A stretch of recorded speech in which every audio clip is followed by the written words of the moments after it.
सुप्रभात।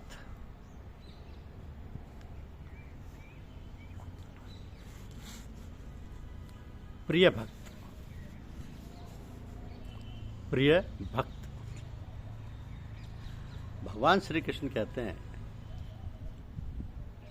कि जो किसी से द्वेष नहीं करता लेकिन सभी जीवों का दयालु मित्र है, जो अपने को स्वामी नहीं मानता और मिथ्या अहंकार से मुक्त है, जो सुख दुख में संभाव रहता है, सहिष्णु है, सदैव आत्मतुष्ट रहता है, आत्मसंयमी है तथा जो निश्चय के साथ मुझ में मन तथा बुद्धि को स्थिर करके भक्ति में लगा रहता है, ऐसा भक्त मुझे अत्यंत प्रिय है। अब जिससे किसी को कष्ट नहीं पहुंचता और जो अन्य किसी के द्वारा विचलित नहीं किया जाता, जो सुख दुख में भय तथा चिंता में संभाव रहता है, वो भक्त मुझे अत्यंत प्रिय है। मेरा ऐसा भक्त है जो सामान्य कार्यकलापों पर आसक्त नहीं, जो शुद्ध में है, दक्ष है, चिंता रहते, समस्त कष्टों से रहते और किसी फल के लिए प्रयत्नशील नहीं रहता, मुझे अतिशय प्रिय है। जो न कभी हर्षित होता है न शोक करता, जो न पछताता है न इच्छा करता, जो शुभ और अशुभ दोनों प्रकार के ख्यालों का परित्याग कर देता है, ऐसा भक्त मुझे अत्यंत प्रिय है। जो मित्रों तथा शत्रुओं के लिए समान, जो मान तथा अपमान, शीत तथा गर्मी, सुख और दुख, यश और अपयश में संभाव रहता है, जो दूसरे संगति से सदैव मुक्त रहता है, जो सदैव मौन और जो कुछ मिल गया उसी में संतुष्ट रहता है, जो किसी प्रकार के घर बार की परवाह नहीं करता, जो ज्ञान में दृढ़ है, जो भक्ति में संलग्न है, ऐसा पुरुष मुझे अत्यंत प्रिय है। तो जो इस व्यक्ति के अमर पथ का अनुसरण करते हैं और जो मुझे ही अपना चरम लक्ष्य बनाकर श्रद्धा सहित पूर्ण रूपेण संलग्न करते हैं, वे भक्त मुझे अत्यधिक प्रिय हैं, अत्यधिक प्रिय हैं। तो जीवन जीना भी एक कला है, एक कष्टप्रद राह है। कभी कभी हम स्वार्थवश गलत रास्तों पर भटक जाते हैं। ऐसी दशा में हमें बहुत ही सोच समझ कर चलना चाहिए ताकि कम से कम भटकाव हो सके। अनीति से अर्जित संपन्नता से ईमानदारी युक्त विपन्नता ज़्यादा अच्छी है। अनीति पर चलने से मन कलुषित हो जाता है। परमार्थ या परस्वार्थ के हित में जीना असली जीवन है। जीना तो है उसी का जिसने ये राज जाना है। काम आदमी का औरों के काम आना। तो जो औरों के हित मरता है, औरों के हित में जीता है, उसका हर आंसू रामायण, प्रत्येक कर्म ही गीता है। जो दीनहीन गरीबों की सेवा में लगा रहता है, तो बीमार भूखे नंगे लोगों की मदद में सतत प्रयत्नशील रहता है, उसका जीवन ही धन्य होता है। हम मूल रूप से पहले आत्मा है, फिर शरीर। जिस प्रकार अणु बड़ा रूप है और परमाणु छोटा, उसी प्रकार परमात्मा बड़ा रूप है और आत्मा छोटा। तो वास्तविक जीवन जीने के लिए हमें कलुषित विचारों से मन को बचाना है, क्योंकि विचारों से मन और मन से शरीर की पुष्टता रहती है। हमने शरीर रूपी भौतिक आवरण पहना हुआ है। हमें परमात्मा की प्रत्येक वस्तु से गहन स्नेह होना चाहिए। ये शरीर भी परमात्मा की दी हुई अमानत है, तो शरीर की उचित देखभाल आवश्यक है। सुख और दुख तो जीवन के आभूषण हैं। सुख और दुख में परमात्मा को भूलना नहीं चाहिए। न जाने कौन सा पल मौत की अमानत हो। हर एक पल की खुशी को गले लगा के जिए, न मुंह छुपा के जिए और न सर झुका के जिए।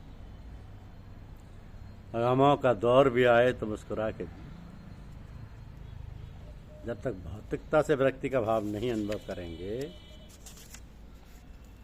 तब तक अच्छा लोक आचरण नहीं हो सकता। और जब सही लोक आचरण होगा तो संगमार्ग पर चलकर हम अपनी असली जीवन जी सकेंगे। परमात्मा की याद में डूबा हुआ इंसान भौतिकता में लिप्त नहीं होता। जा ही विधि राखे राम, ता ही विधि रही है। आत्मा शाश्वत है, आत्मा ही हमारी चेतना, शरीर चेतना पर ही आधारित है। हमारी चेतना कब और कहाँ विलुप्त हो जाए कहा नहीं जा सकता। न जाने किस गली में जिंदगी की शाम हो जाए।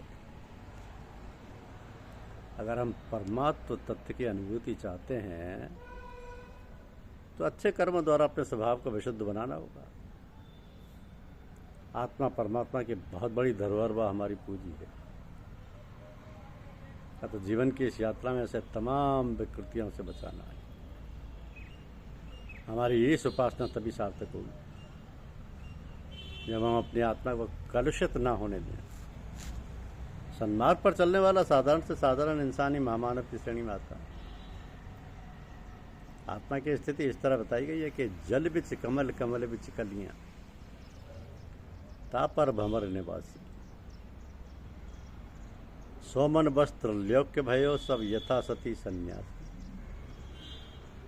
ताको ध्यान धरे विधि हरिहर, मुनिजन रह सहस 88, सो तेरे घट माही विराजे, परम पुरुष अविनाशी। जिस दिन हमारा जीवन केवल आत्मा के लिए होगा उसी दिन हम पूर्णतया प्रभु में हो जाएंगे। पर प्रभु का दैवीय प्रकाश, अलौकिक आध्यात्म धार हमारे पास होगी। शुद्ध आत्मानुभूति केवल परमार्थ पद से ही प्राप्त हो सकती है। निज स्वार्थ केवल निज सुख की तल्लीनता से भौतिकता का काला साया पड़ना शुरू हो जाता है। वृक्ष स्वयं नहीं फल भके, नदी न संचय नीर, परमार्थ के कारण है साधुन धरा शरीर। यदि परमार्थ पथ में शुरू में बड़े कष्ट सहने पड़ते हैं, लेकिन उनकी परवाह किए बिना सहर्ष कष्ट सहते चलने की आदत जिन पथिकों को हो जाती है, वे ही मंजिल पर पहुंचकर फूल से चहकते हैं।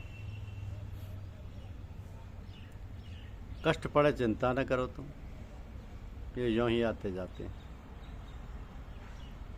फूल सदा कांटों में खिलते, सेजों पर मुरझा जाते हैं। खिलते फूल देखो वन में, हम सब तोड़ लाते हैं, किंतु फूल फिर भी हंस कर गले हार बन जाते हैं। हम उन फल वाले वृक्षों को पत्थर से मारा करते हैं, फिर भी वे मीठे फल देकर हम सबकी झोली भरते हैं। खिलो फूल से सदा, क्योंकि वे अपने लिए नहीं खिलते, क्योंकि वे अपने लिए नहीं खिलते हैं। और फलो वृक्ष से सदा, क्योंकि वो अपने लिए नहीं फलते। तो जीवन का अंतिम चरण ऐसा आता है जब हमारी चेतना विलुप्त होकर अदृश्य सत्ता में मिल जाती है। ऐसी स्थिति को हम मौत कहते हैं। तो साधारणतः हम मौत को बहुत खराब मानते हैं, किंतु साधक वर्ग के लोग मौत को सिर्फ एक परिवर्तन मानते हैं। गाफिल वर्णी के शब्दों में मौत का स्वरूप कुछ इस प्रकार है कि मौत है गाफिल मेरी हस्ती के अफसाने का नाम, जिंदगी की उलझनों के फिर सुलझ जाने का नाम।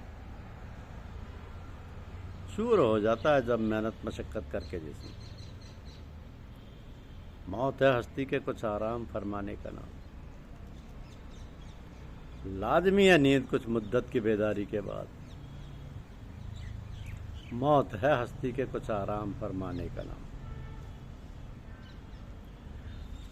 मौत है हस्ती के थोड़े देर सो जाने का नाम। जिंदगी की राह दुनिया में न सब सूझे है कुछ। मौत है फिर जीस्त को एक मोड़ पर लाने का नाम। रहते रहते एक ही महफिल में भर जाता है दिल। मौत है इस रंगे महफिल के बदल जाने का नाम। सुनते सुनते एक ही नगमा सैर हो जाता है दिल। मौत है फिर साजे हस्ती के बदल जाने का नाम। जिंदगी गाफिल रही बेहोश सारी जिंदगी। मौत है फिर जिंदगी के होश में आने का नाम। ये फर्क है जिंदगी और मौत का। धन्यवाद।